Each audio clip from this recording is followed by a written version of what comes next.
There is often a gap between what we know we should do and what we actually do. This is a problem because on the other side of this gap is greatness. It's better health, more happiness, success, fulfillment, and self-esteem. It's our best possible selves and the realization of our dreams and ambitions. If only we could just do the things we know are good for us.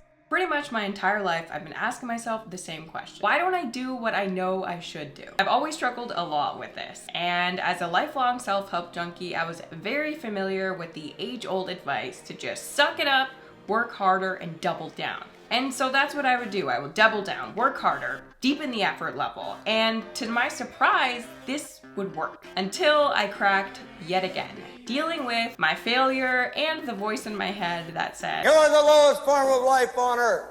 You are not even human fucking beings. You are nothing but unorganized, grabastic pieces of amphibian shit." If you're anything like me, you're probably a little too familiar with the ever-popular but incredibly ineffective shame plus willpower approach to changing your behavior. But luckily for both of us, I finally found the root of the self-sabotage problem: our second selves. There's a war being fought inside all of us on a near daily basis between the part of us that wants to do the right thing and the part that would rather do the easy thing. This internal struggle seems to occur because what we desire immediately is unfortunately almost always at odds with what is actually better for us in the long run. Saving is at odds with spending, studying is at odds with slacking, comfort is at odds with growth. Most of us can remember a time when everything wasn't quite so accessible. But today we live in a world of one-click everything.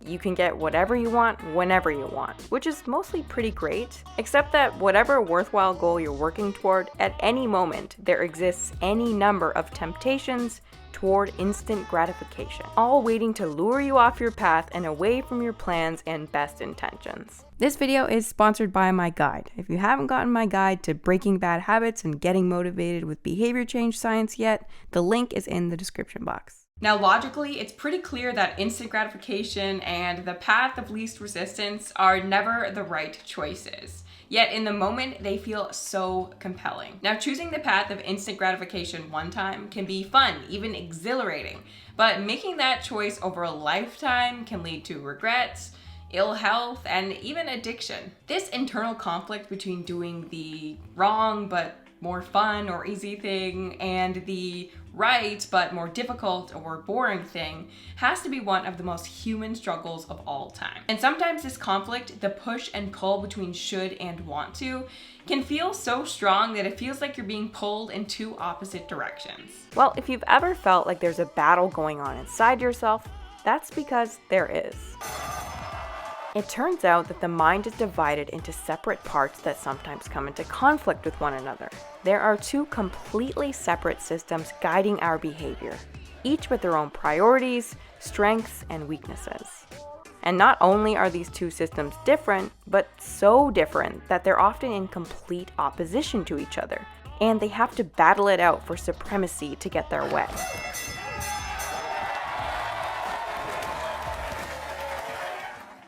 There's the rational and conscious part of our brains that we're all very familiar with. This is the part that we consider to be ourselves, the part that speaks to us in our own voice. It's where we formulate worthwhile goals and make the plans to reach them. The analytical planner, the voice of reason, the part that says, let's get to work.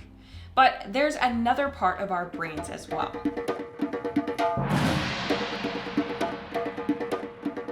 So the rational decision maker will make the rational decision to do something productive, but the monkey doesn't like that plan. So he actually takes the wheel and he says, actually, let's read the entire Wikipedia page of the Nancy Kerrigan-Tanya Harding scandal because I just remembered that happened. Then we're going to go over to the fridge. We're going to see if there's anything new in there since 10 minutes ago. After that, we're going to go on a YouTube spiral that starts with videos of Richard Feynman talking about magnets and ends much, much later with us watching interviews with Justin Bieber's mom. All of that's gonna take a while, so we're not gonna really have room on the schedule for any work today, sorry. Tim Urban, in the most popular TED Talk of all time, calls this part of the brain the instant gratification monkey. But you might have also heard it called lizard brain, caveman, and elephant, as we'll discuss later. All of the animal metaphors are largely because parts of the emotional habitual brain haven't changed much since the earliest stages of our evolution. Once tasked with our survival, it's very focused on the here and now, translating experience into emotions like fear, anger, desire, joy, and even liking and disliking. This part of the brain is also home to our basic drives and motivations, built to drive us toward rewards like food and pleasure, and away from threats of pain and discomfort.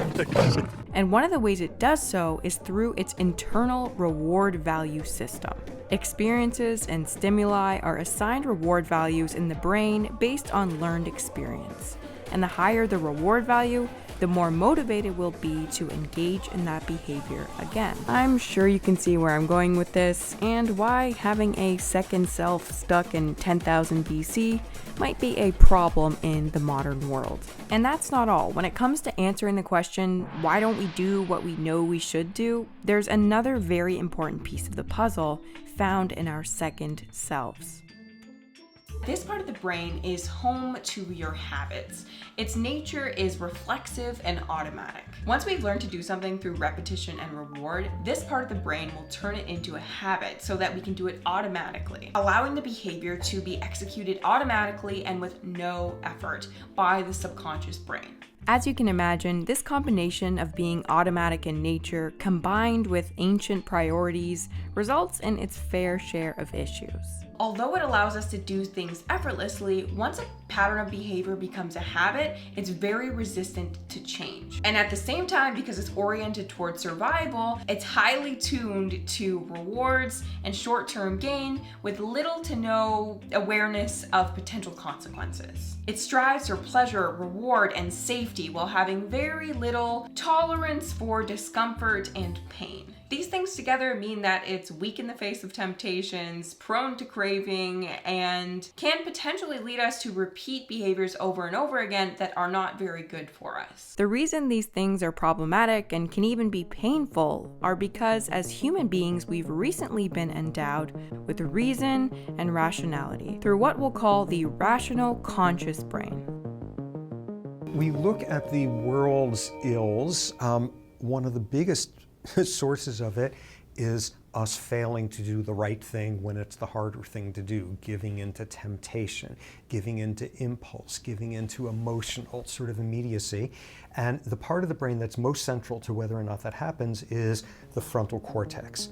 Most recently evolved part of the brain. It's the part of the brain that does impulse control, long-term planning, emotional regulation, does all the stuff where it's the frontal cortex that whispers in your ear saying, do you really, really want to do that right now? I might not do that. You're going to regret it. It seems like a great idea. Frontal cortex about that. It's also the part of your brain that allows you to weigh the pros and cons of a choice, envision a better future, and make a plan to achieve it. It draws on our executive control functions, the thoughtful and deliberate mental processes such as thinking through problems, decision-making, and willpower. This part of the brain is often considered what makes us truly human. It's the part that you subjectively experience and think of as you. Kind of sounds like way better than the other brain, except that it has quite a few weaknesses as well, and they're pretty big ones. This part of the brain is much younger and therefore weaker and a little bit worse at its job, while the other part of our brain operates infinitely and with zero effort. This part of the brain has limited resources and takes a lot of mental energy to use. In an effort to conserve this limited mental energy for when it's really needed most, the brain actually tasks most of the doing to your second self, not your rational self. Almost all of our behavior is automatic and effortless, and the only time the rational brain gets involved is when we're doing something difficult or brand new to us. Meaning that in our everyday lives, the rational brain is the thinker and the planner, but the emotional habitual brain is really the doer. So while our rational conscious part of our brains is what we consider to be us. It's what we identify with. There's this second self operating subconsciously that we're not familiar with, but that's really kind of running the show. And it has its own rules and priorities that may conflict with what we feel our real priorities are. So when we feel that pull or that drive to do something totally irrational, something totally self-destructive that we know we shouldn't do, but it feels so tempting in that moment, that's that part of the brain trying to get what it wants. When you look at it this way, the old adage of we are our worst enemies is very clearly shown. The second self might want X, but you yourself, your higher self, envision a future that requires getting rid of it. So what we really have is a conflict between our intentions and our existing habits. And there's a lot of research out there that shows how little our actual actions line up with what our intentions are, or what is even important to us.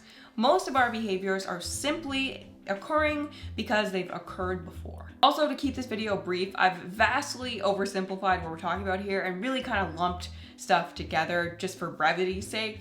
But to be clear, when I say second self, I'm really just referring to all the subconscious brain activity that drives our behavior and has us acting without our knowledge. Now, to be clear, I'm not saying at all that this means that we can't control our behavior. I'm suggesting just the opposite. But what I am saying is that good intentions and willpower are not enough when it comes to defeating the side of ourself that we don't think about very much. When we fail at self-control most of the time, it's because we've overestimated this rational, conscious part of ourselves while completely discounting or not even thinking about this whole other element of ourselves and our motivation. I've talked about this metaphor before on my channel, but it's so perfect for this discussion that I'm going to bring it up again.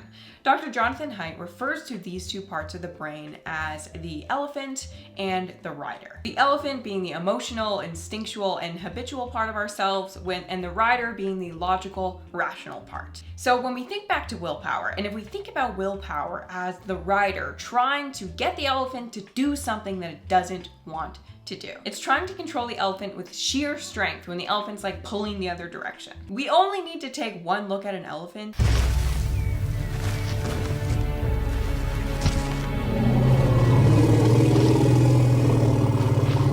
to know we're never gonna outmuscle that thing with sheer force of will. So we can shame ourselves and beat our rational selves up as much as we want the next time, but in reality, we're preaching to the choir, and this was really never a battle we were born to win. So how do we win this fight then? Well, self-control is not about willpower, it's about strategy. Now, the point of this video was really just to introduce you to the second self, and also was actually supposed to originally be the launch video for my program, but it's like February now, so.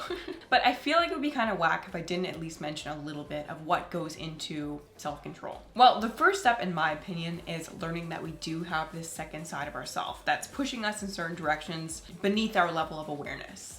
And hopefully, if you've made it to this far in the video, you've checked this off. If not, I don't know what to tell you. Reducing the temptation as much as possible is the most effective and consistent way to win this battle. Now, this is a massive topic that will be explained throughout the rest of my videos, and that is the subject of my guide on how to break bad habits and get motivated. But here is a brief synopsis. Play to the rider's strengths. Strategize and think ahead to potential temptations in your life and prepare yourself for these moments. Now, the most obvious example of this is thinking about how you can reduce the need to use willpower as much as possible by managing your environment. But there are also mental strategies you can create as well that involve the rational brain's skill set of self-monitoring and awareness. These strategies are in my guide and actually the subject of my upcoming video series on David Goggins out later this month. Train the elephant. There are various methods we can actually use to change this part of our brain. The most obvious one is making the right choice, the automatic choice, through habit creation, which we'll be talking about a lot this year on my channel. But there are also some really fascinating things we're going to be getting into soon about how we can begin to attach new meaning to tempting stimuli and reduce their reward value, along with a million other things we can do to literally change our subconscious. If you can't wait for my upcoming videos on these topics, my guide on breaking bad habits and getting motivated is still available until the end of the month for $25. I've had a lot of amazing feedback, and if you're into self-development, you will definitely love it, and it will teach you some new things about yourself and how to genuinely change for the better. This video is sponsored by my guide. If you haven't gotten it yet, you can click the link in the description box to learn how to break your bad habits with behavior change and not willpower. Anyway, thank you guys so much for watching my video. It's the first video I've filmed in my new place. So I know it's kind of fugly back there. Hopefully soon it'll be a little bit less boring and beige. I have like no aesthetic skills at all, like none at all. So I don't know how well it will turn out, but I have a vision and hopefully it will be visually enjoyable for you guys. What am I saying? Okay, anyway, I think I'm gonna be filming videos more often now that my setup is not so stress-inducing. So yeah, I actually have quite a few planned for this month. I think you guys will be impressed. So yeah, hope you guys enjoyed this one and see you in the next one, and get my guide if you haven't yet.